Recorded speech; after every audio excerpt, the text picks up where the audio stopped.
Hi, my friends. Okay, let's continue. I hope you're all well. So what happened during the Abbasid period, right? Besides this whole issue of trade and urbanization and conversion and everything that we have been talking about, right? The fact that we have to look at the Abbasid narrative of origins also with critical eyes, all of that, right? What was nevertheless the result? What else happened during the Abbasid, after the Abbasid revolution? After the Abbasid revolution, from basically mid 8th century, right, 750s, to basically the end of I mean 999, right, to the end of the 10th century, right, all the material pertaining to sciences, pertaining to philosophy, pertaining to literary movements and so on and so forth. All of this, right, was taking place, right? This that in other words, from 750 onwards, you have a whole corpus of ancient learning that is being translated right into Arabic from its original languages. Well, what were these original languages? They were Sanskrit, they were Greek, they were Middle Persian,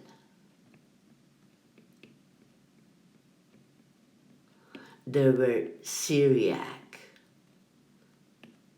which is an Aramaic,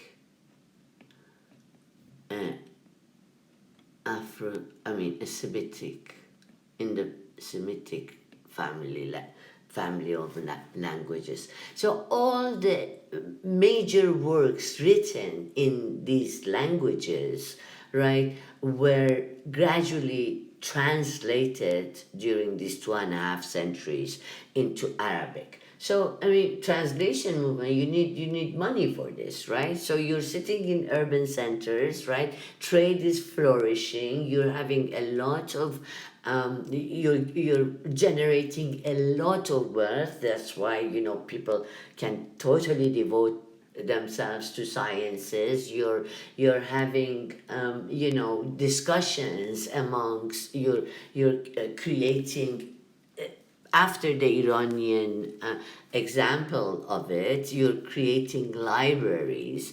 In the Iranian case, it was in Jundi Shapur, where you have all these scientists coming, right, even from Byzantium, because Byzantium was beginning to get very, very dogmatic, and in fact, Byzantium could not care less for the pagan sciences of the ancient Greeks, right?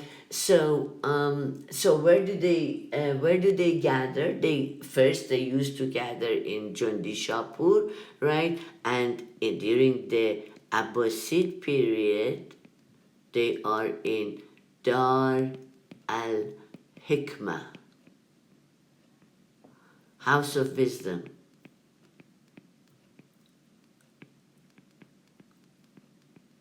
right? Which is in Baghdad, right? Library. You have to imagine a salon-like atmosphere where all these scholars are gathering and they are discussing various issues, right? You have to imagine that, right? And so this money, right, was support this whole endeavor was supported by the entire elite of the Abbasid society, right? Caliphs, princes, civil servants, military leaders, merchants, bankers, scholars, and scientists, right? It was subsidized, of course, by an enormous outlay of funds, right, for scientists to just sit there and do their sciences, right? Both public and private funds, right? And it was conducted, as Dmitry Guta says, right?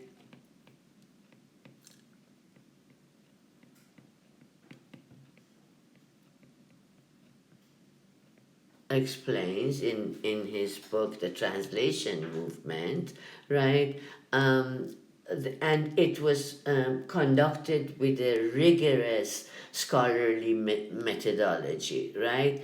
It was generated and sustained, right, by the needs and the tendencies in the growing, in the nascent Abbasid regime. So and you're seeing here one of these salons, right? A majlis, right? Where scientists are engaged in basically here in astronomy, excuse me, trigonometry, and so on and so forth, right? So, um, Dimitri Gutas comes and talks about this in his book, and he says, look, the translation movement cannot be explained by theories that have thus far been put up, right? And these theories, it's written by Christians, so these explain the translation movement as the result of the scholarly zeal of a few Syriac-speaking Christians who were fluent in Greek and Arabic, and they were bilingual, right? I mean, those who were living in Syria, say the Arabs were living in Syria, in a Greek atmosphere, right? Those who were living in Hira, near in Mesopotamia, where they are patronized by Iranian empires and so on and so forth, right? They have gradually become, some of them, a portion of them have become bilingual, of course, right? Just like some of you who are coming, who are not Americans, right? And you're naturally bilingual, and you have this luxury. And I urge my students who do not have this luxury of having two languages at their disposal, to definitely take another language, right? And see how it broadens really one's perspective, right? If only in a comparative sense, right? So, okay. So it was not, Dimitri Gutas says, it was not just a few Syriac-speaking Christians who were bilingual and decided to do this. And it was not just like the open-mindedness and the enlightened Abbasid rulers who wanted, learning for its own sake, but it had also very much to do with the following. On the one hand, with the foundation of Baghdad and the establishment of the Abbasid dynasties, remember, no more borders, right? And secondly, by the special needs of the society in Baghdad as it was forming itself, right? It needed engineers, it needed architects, it needed scientists, it needed, it needed to, all learned men from basically a greater part of the world, right, except for China, perhaps, and of course Americas, right? They came to Americas and Europe. They came to Baghdad, right? Europe was beginning its so-called dark ages at this point, right? And you know uh, okay, so we won't get into the discussion of what Europe was doing at this point, right? But Europe was going through the transformation of feudalism, right? I mean, the city life of the Roman Empire and the Greek city-states, right, were no longer there as such, right? So here you have a new city rising with a lot of wealth, right? A lot of wealth coming into it and being produced by it that has the luxury now to engage in learning, right? So therefore, this world is bringing together, right, all the material, human, and cultural resources of the territories that we talked about, right, together, right, uh, you know, thus far in history, right, basically, yeah. Um, so it says two momentous events prepared the background. One was the early Arab conquests, right, through the Umayyad period, a picture of which we have now in mind, and the other one was the Abbasid revolution, right? Um, what did Arab conquest have to do with the translation movement? Well, Arabs took over centers of ancient civilization from Persia through Mesopotamia and to Syria, Palestine to Egypt, right? Egypt and Fertile Crescent were united. Remember the so-called map of the empire, right? At least at the beginnings, right? Egypt and Fertile Crescent were reunited with Persia and India politically, administratively, and most importantly, economically, right? The frontier between the east and the west, between the Byzantium, right, and the Sasanians no longer existed, right? And this was not a world in which Arabs were the only group who had ascendancy, right? But in a world in which all the other groups could participate, right, and contribute to and create this what is called this golden age of Islamic civilization. So this conquest, as I told you, right, and trade, free flow of trade, luxury items, people, skills, techniques, methods, modes of thought, right? There was an agricultural revolution that systematic importation into Southwest Asia of numerous strains of plants, legumes, and fruits, as well as agricultural techniques, right? All this world was basically sort of bartering, not bartering anymore. There is coinage, right? They are selling their material and exchanging their material and sort of intellectual heritage with each other, right? This agricultural revolution benefited those who owned lands, those who were working on them, and the lower classes, the diets of which were expanded, right?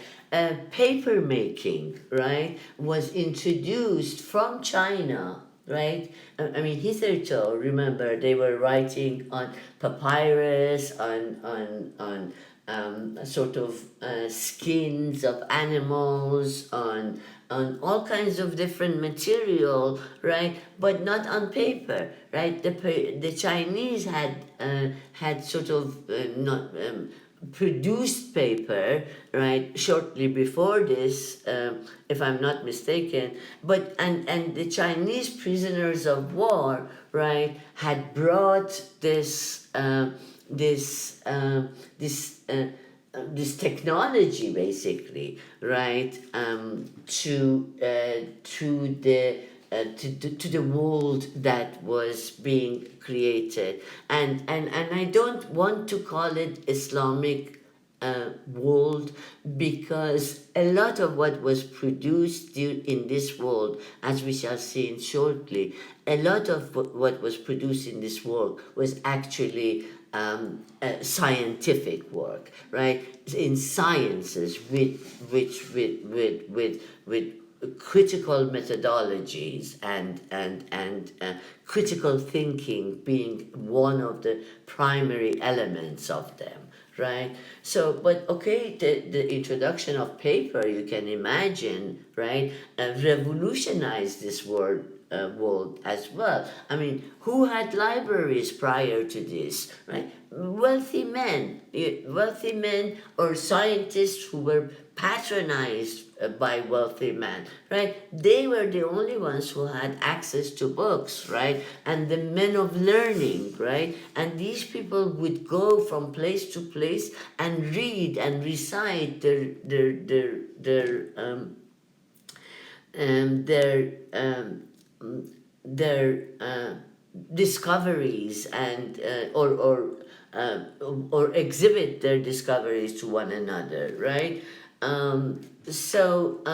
These papers still, right, various kinds of paper during this time bear the names of prominent patrons of the translation movement. The Jafari, after the Barmakids, a Persian, Iranian Buddhist family who became very, very famous viziers of the early Abbasid caliphs, right?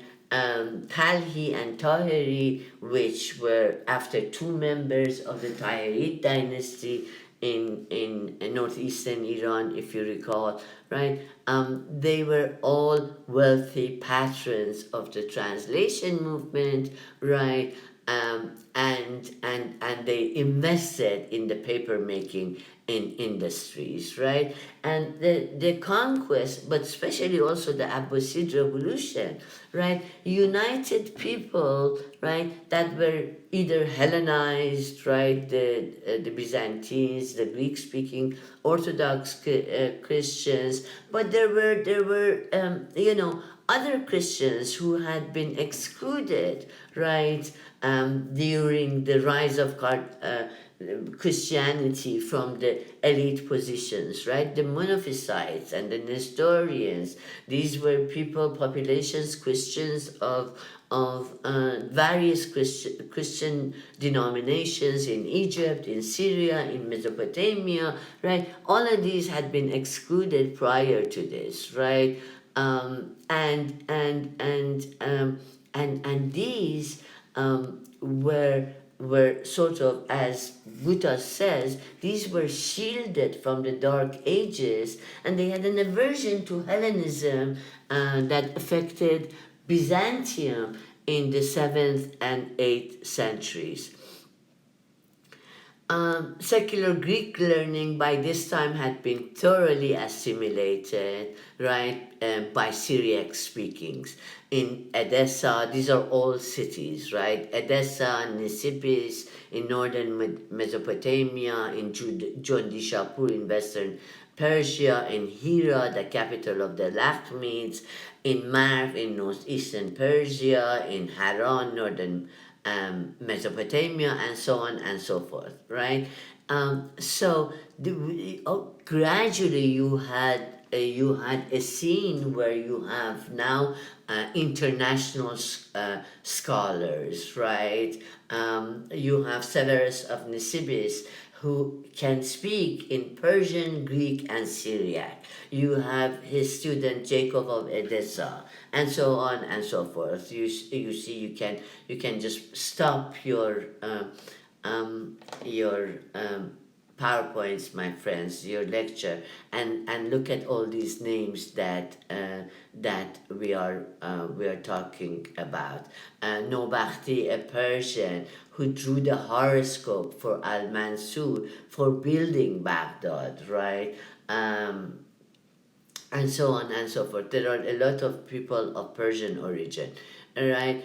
The capital was moved from Damascus to Baghdad, and that had far-reaching consequences. In Greater Syria, Greek was the language of the population, the lingua franca, right? Language of learning for Christian clerics.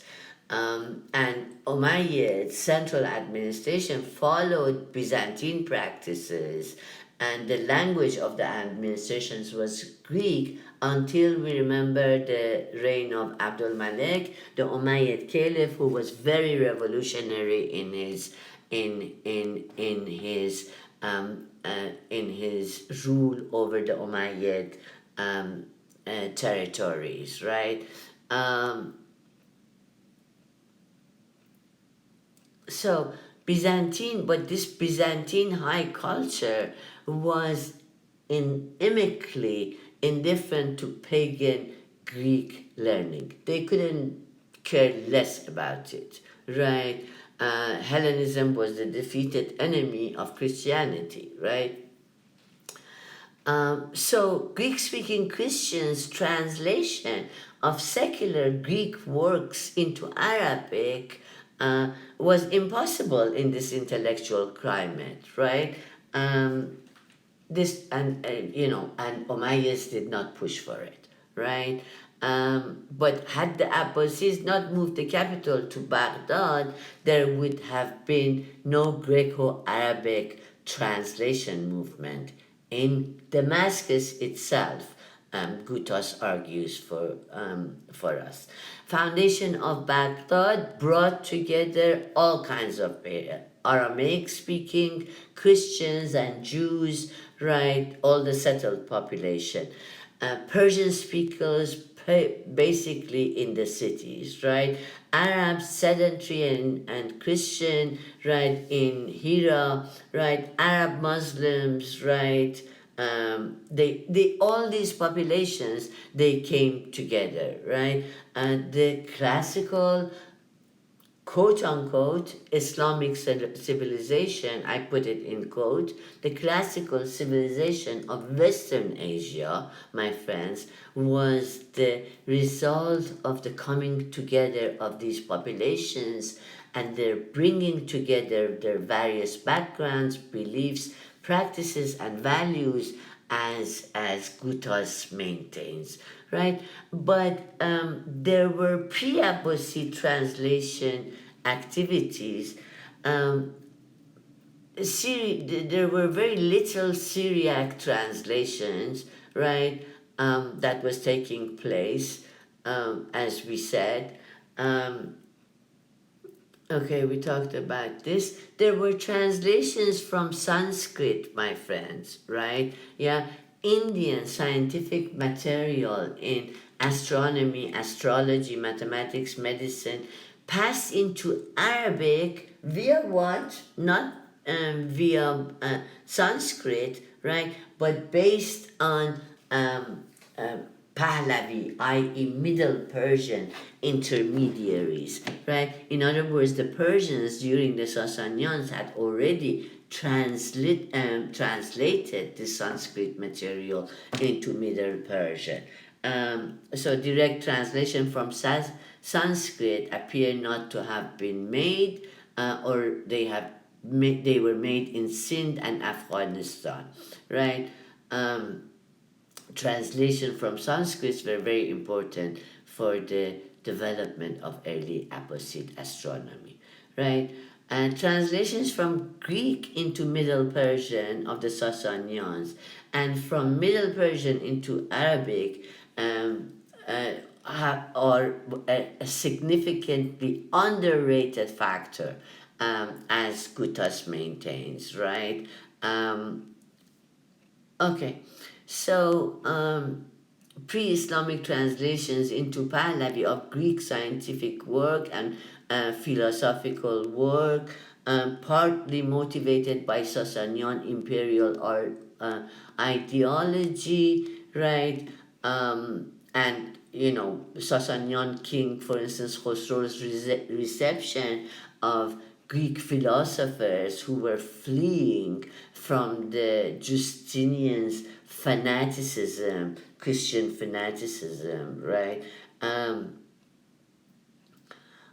this movement that was sort of sustained by the Sasanians were continued right into in the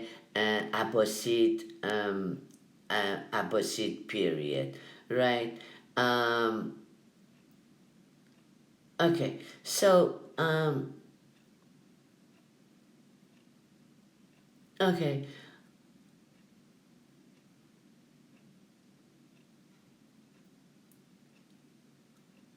so other pre-Abbasid translations from Pahlavi into Arabic have a literary or historical character. A history of the Sassanians and their policies were translated for Hisham, the Umayyad Hisham, the son of Abdul Malik, in 731. A third set of texts are of significance, right? They are different than the previous two, right?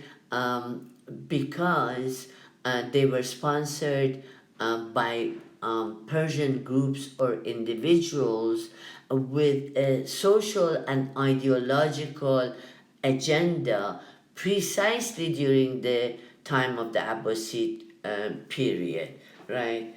And so forth and so on. So these texts were carriers of the Zoroastrian, the Zoroastrian Sasanian ideology.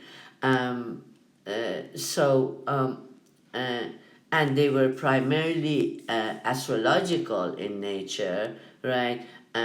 Dealing with astrology and astrological history, right? So, okay, so this was the processes that were taking place, right, during this so-called golden age of Islamic civilization, my friends, right? And I want to go over them very, very quickly, right? And we see here between mid 8th century to the end of the 10th century, almost all non-literary and non-historical secular Greek books that were available throughout the Eastern Byzantine Empire and the Near East, i.e. Persian and India, this still goes into Near East, was translated into Arabic. So what were these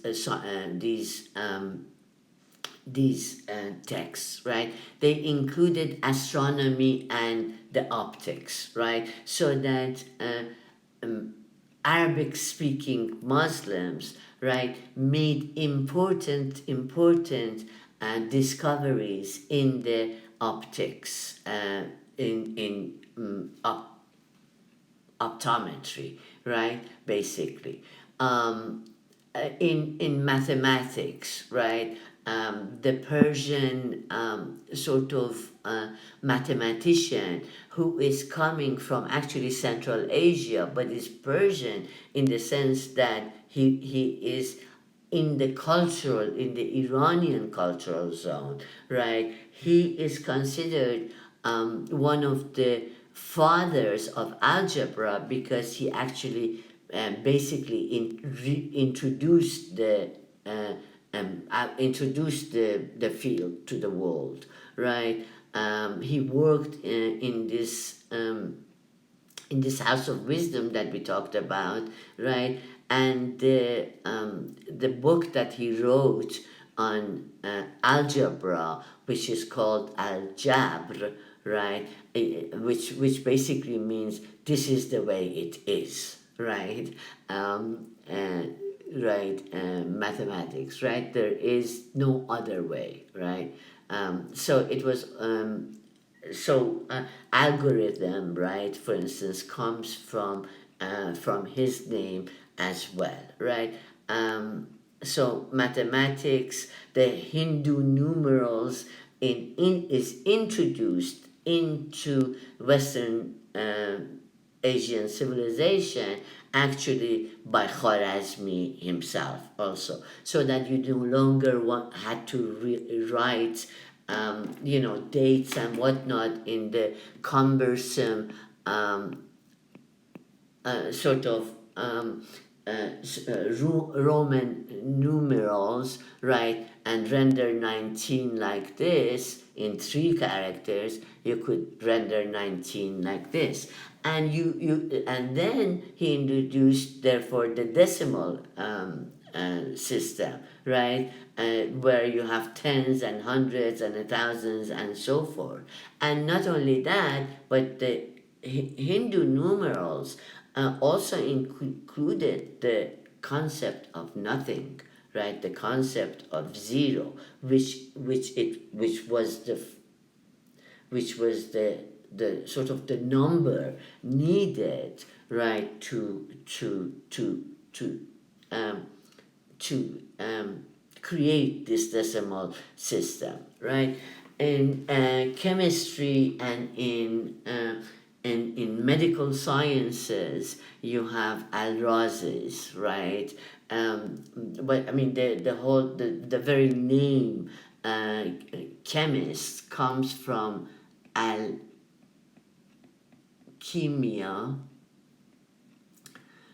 I have forgotten what this is, a Persian or an Arabic term, and right. So he was also one of the most well-known um, sort of figures in the Western Asian civilization, right? All these people that I am talking about now, meanwhile, my friends, right? All these people, right, were people who introduced their learning, right, to the Spaniards, right, when they conquered, to the Spaniards of the Abbasid, to the Umayyads of the Abbasid period, right? The Umayyads in Spain, right, transferred this knowledge that they're getting from Western Asia to where? To Europe. They transferred this knowledge from where? From Sicily to Europe, right? So they put this, you cannot talk about the European Renaissance, right, before talking about this golden age of Western Asian civilization. It is from these men, right, a good proportion of whom are coming from Iranian backgrounds, right? Al-Razi coming from Ray, right? And in fact, if you see any term, right, my friends, that starts with al, right, like whatever, alcove, right, yeah, architectural, right, that is coming from this Western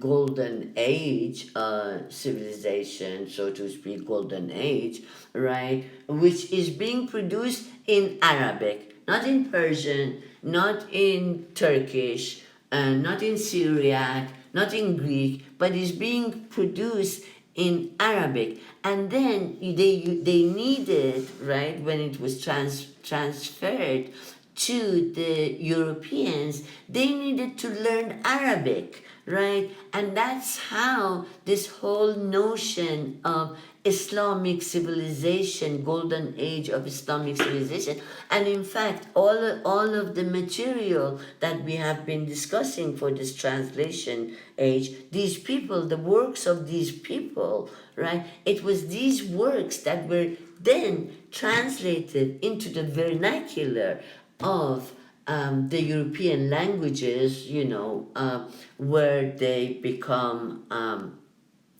become he was called the doctor of doctors, for instance, this al-Razi, right? And you see that he lived from mid 9th century to mid 20th century, right? I hope you yourself go and look at all these figures that contributed, for instance, in geometry, right? They contributed in the theory of music, right? They contributed to the whole field of Aristotelian philosophy, right? So that, for instance, Al-Kindi is one of the is known as a philosopher of the Arabs. He was actually a native um, Arab sort of speaking scientist, right? Um, Okay. Then you have your Al-Biruni, right, who was again, right, coming from Kharaz, right, and he was known as Avicenna in the Western world, right? And he was the first person to actually calculate the circumference of Earth within, we now know, 1% difference of the mean radius of it, right? And he's the one, I mean, look at this, my friends. This can be found in any religious group, right? And it is not limited to the Muslims who created these sciences. And as you see, most of the sciences are non-Islamic sciences, right? And the golden age is known for its contributions to sciences, right? So here you have Avicenna saying the extremists among them, i.e. the learned men, i.e. the ulama, right? The extremists among them would stamp the sciences as atheistic and anti-God, and would proclaim that they lead people astray in order to make them ignoramuses, right? Like him,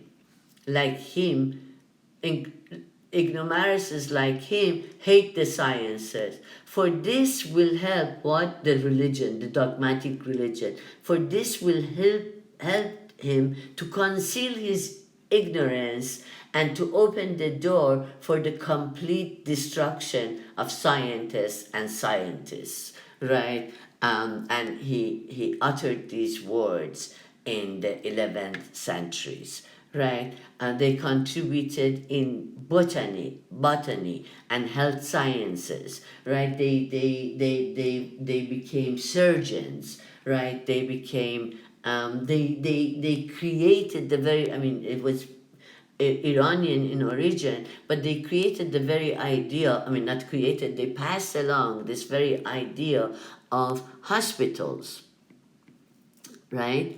Um, and so on and so on, right? They did surgeries. Avicenna, for instance, he was a physician himself, right? In medicine and pharmacology, right? And you know, you can read his sort of biography by stopping at my lectures uh, at the right moments, my friends. I'm not going to go into the details of these, but suffice it to say that what sciences, right, that developed during the Renaissance, it was the continuation of this learning, right, through the later periods, through the Turco-Mongolian periods, right, that we will see, and the continuation of this and into the Ottoman periods that we will not see, unfortunately, right, that this tradition of learning, right, was maintained um,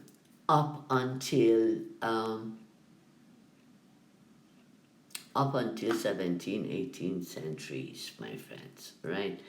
Um, at which point these people, these regions came under the assault of European colonialism and imperialism. I will stop here for now, my friends, and we will pick up with the coming of the Turks, right,